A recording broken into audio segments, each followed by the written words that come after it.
Excuse me, alam kong mapera ako, mayaman ako, milyonarya ako, marami akong pera sa aking bank account. Pero hindi ko kayo mabibigyan. Ano kayo? Siniswerte? Chang, parang awa siya na po, Chang. Please, Huwag mo ako hawakan. wala na po. Bingi ka ba? Makakaalis ka na, sabi ko. Chang, babayaran ko naman po kayo eh. Wala akong pake. Wala akong pake. Ako pa talaga yung nalapitan nyo tungkol din sa pag-aaral ng kapatid mong yan. Eh kung hindi nyo naman pala kaya, tigil nyo na yung ilusyon nyo yan. Hindi yung namamalimos kayo ng suporta sa mga kamag-anak nyo. Anong tingin nyo sa akin? Tumatay ng pera? Excuse me, alam kong mapera ako, mayaman ako, milyonarya ako, marami akong pera sa aking bank account. Pero hindi ko kayo mabibigyan. Ano kayo? Siniswerte? Alam mo, kung ako sa inyo, magtrabaho kayo para masustentuhan nyo yung pag-aaral na yan. Chang, gusto lang naman po sana naming magbakasakali sumubok. Pasensya na po, Chang. Eh kung hindi nyo naman pala nga kaya yung pagsustinto dyan sa pag-aaral na yan, tumigil na lang. Kasi malamang sa malamang, wala ring mangyayari dyan. Hanggang dyan na lang kayo, wala na kayong mararating sa buhay. Katulad ng magulang mo. Diba? Kung sila nga, wala ring narating sa buhay Kasi nga, mga walang alam. Hindi naman po siguro, Chang. Masipag naman po si nanay at tatay nung nabubuhay pa po sila Sadyang hindi lang po talaga pinalad. Sus! Mga dahilan talaga yan na mga tulad yung walang mararating sa buhay no? O sige na, makakaalis na kayo. At kung ako sa inyo, magtrabaho kayo. Hindi yung maasa kayo sa mga kamag-anak nyo. Maghanap buhay.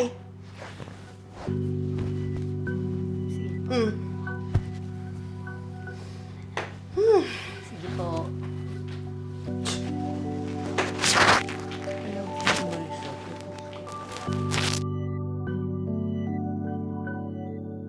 Sabi sa'yo ate, wag na tayo lumapit dun kay Chang Beke. Alam mo naman yung ugali nun. Gusto ko lang din naman kasing subukan Kasi malaking tulong kung may tutulong sa atin sa pag-aaral mo.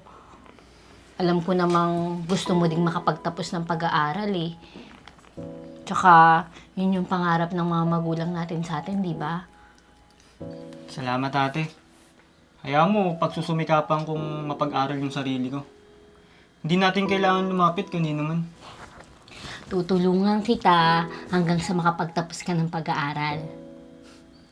Pagtapos ko ate, ikaw naman Kasi alam kong gusto mo rin makapagtapos ng pag-aaral Naku, kung isipin yun, ikaw na lang muna.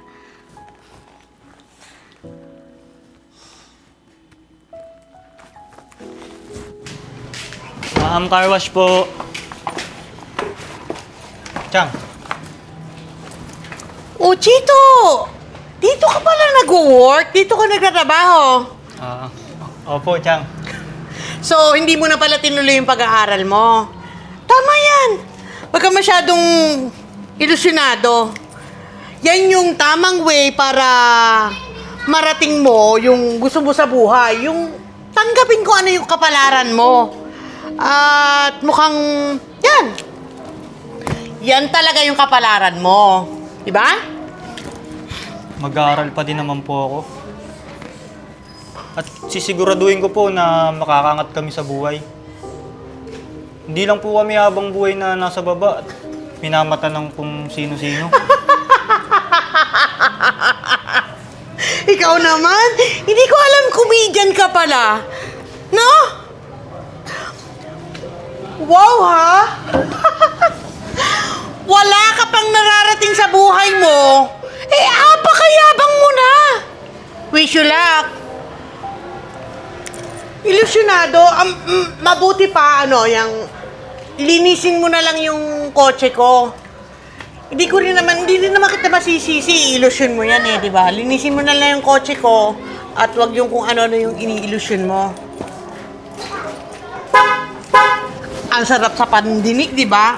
Linisin mo yung kotse ko.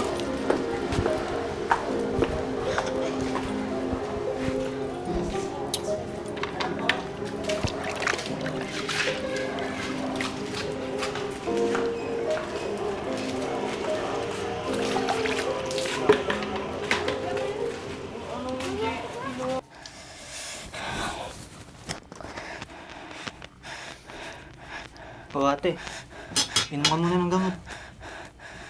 Ate.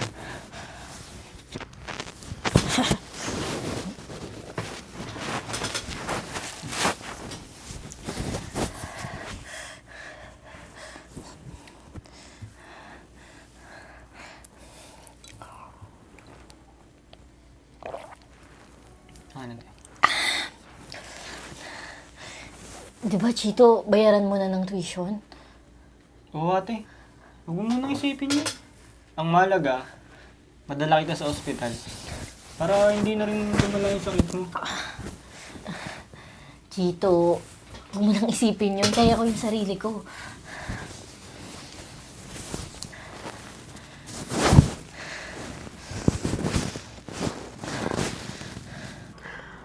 Ang lakas naman ng loob mo na lumapit pa sa akin matapos akong yabangan ng kapatid mo. Wala din namang narating sa buhay.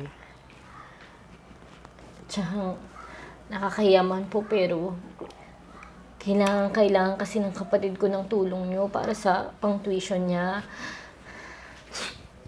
Kaya sana, Chang, lumalapit po sana ako sa inyo. Kahit utangin ko na lang po, babayaran ko po.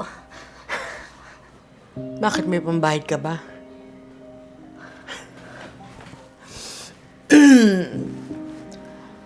Huwag niyo na akong asahan sa mga bagay na yan dahil wala kayong mahihita sa akin.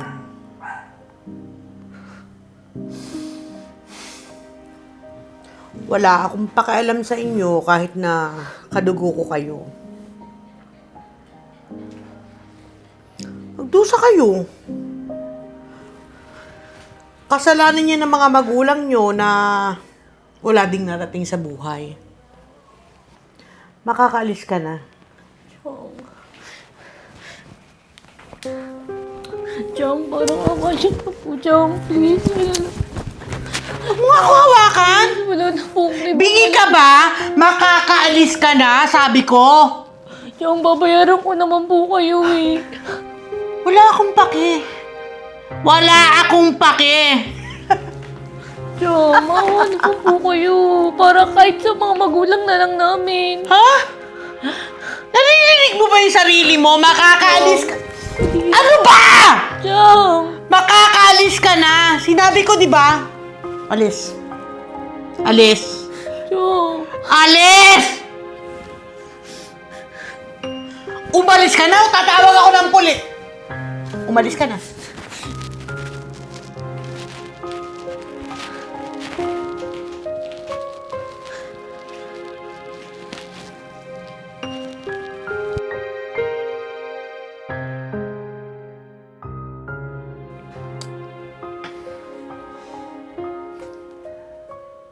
Ate, hindi naman natin kailangan si Chang. Nakagawa naman ako ng paraan para sa tuition ko. Nakahiram ako dun sa boss ko sa may car wash shop. Babayaran ko paunti-unti. Ate, pangako, makakapagtapos ako ng pag-aaral. At never na tayong alipustahin ni naman. Lalong-lalo na yun si Chang Becca.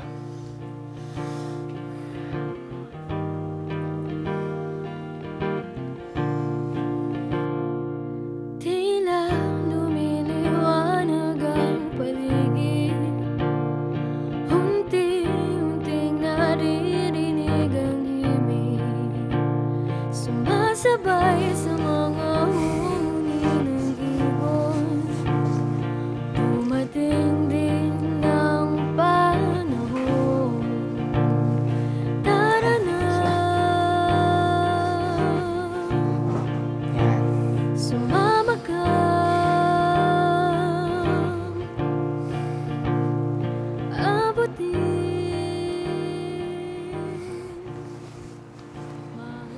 one day, magkakaroon din ako ng sarili kong resto. Magsusumikap ako.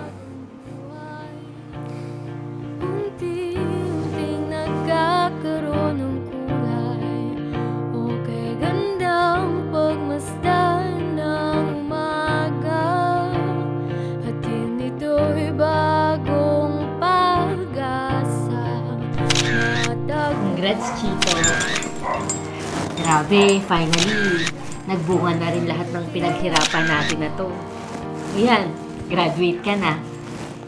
At ito na rin ate yung simula ng pagbabago ng buhay natin. Madapa man sa daan, hindi bibitawan. Ito ay iyong paglaban.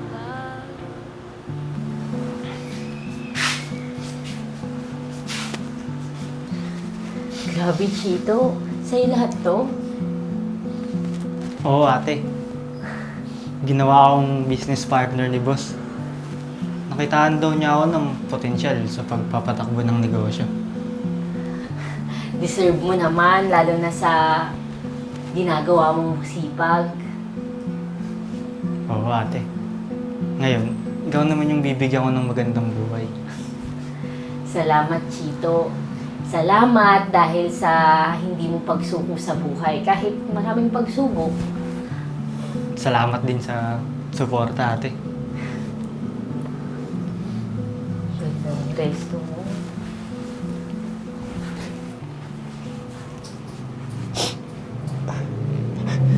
Rose?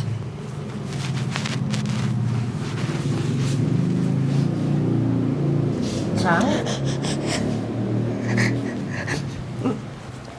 Rose, Chito. Buti, itagpuan ko kayo dito. Wala na kasi ako malapitan na kamag-anak natin eh. Lahat sila pinagtatabuyan ako. Wala nang gustong tumulong sa akin. Ano pong nangyari sa inyo?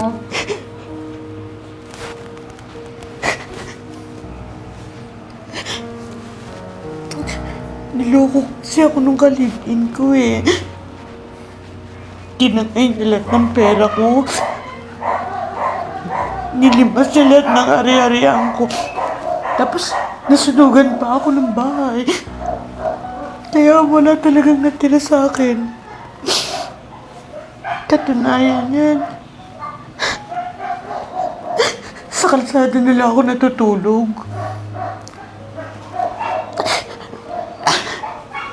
Rose, Chito, sana naman matulungan niyo ako. Kasi hirap na ako eh.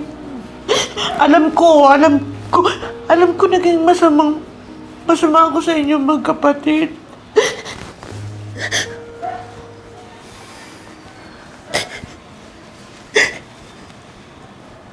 Sige ho. Tutulungan ho namin kayo.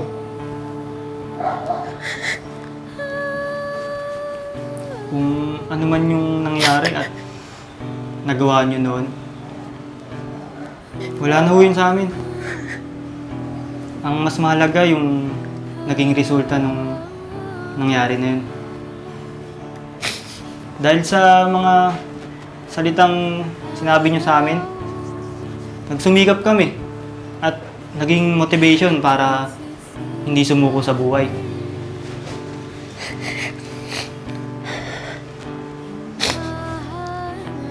Sana lang ho, Chang.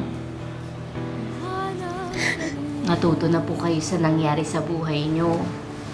Na hindi naman po masamang tumulong sa kapwa, sa ibang tao.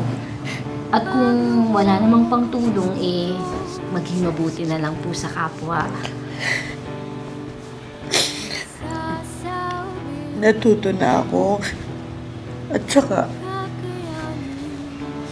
binigyan na ako ni Lord ng lesson. Tinitignan niya ako eh. Sorry sa lahat ng gawa ko sa inyo. At maraming salamat sa kabutihan ninyong magkapatid, ha?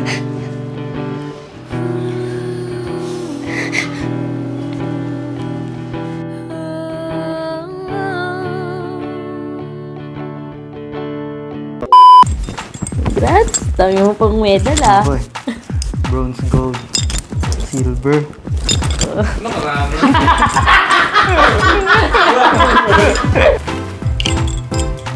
Wait lang, te. Paano yun hindi kasha? Ayun. Hindi, may salamin ba? Alisin mo na yung salamin mo. Huwag ka na magsalamin. Wait lang. Para yung salamin sa kapatid. Okay, then. Roll.